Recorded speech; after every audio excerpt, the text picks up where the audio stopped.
Dans la nuit du 1er de l'an 2018, 3 millions de personnes étaient logées via Airbnb.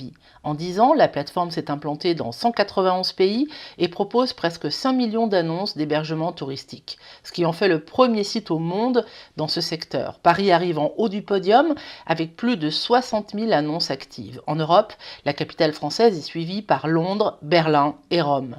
Airbnb explique que cette activité permet à des familles d'arrondir leur fin de mois ou à des jeunes de payer leur loyer dans les grandes villes. Pour les voyageurs, c'est une bonne affaire. À Londres, une nuit d'hôtel coûte en moyenne 177 € quand la location d'une nuit dans un appartement entier sur Airbnb revient en moyenne à 109 €.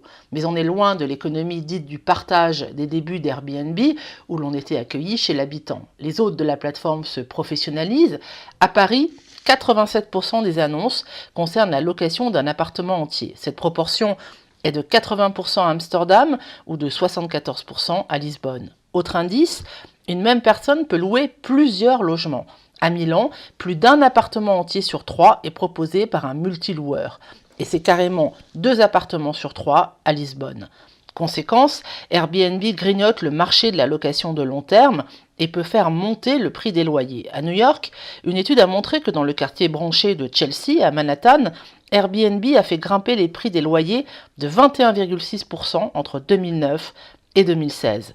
Autre conséquence, les annonces d'Airbnb peuvent dépasser l'offre hôtelière. C'est le cas à Lyon, Bordeaux ou Marseille. Enfin, on court le risque de voir les habitants déserter les Airbnb zones. À Barcelone, dans certains quartiers devenus trop touristiques, la ville ne délivre plus d'autorisation de location de courte durée.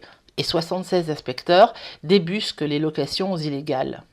À Paris, la location de sa résidence principale ne peut pas dépasser 120 jours. À New York, il est interdit de louer son appartement pour une durée inférieure à 30 jours, sauf si l'on est présent dans le logement. Et la location est limitée à 2 personnes maximum. Mais Airbnb ne se laisse pas faire.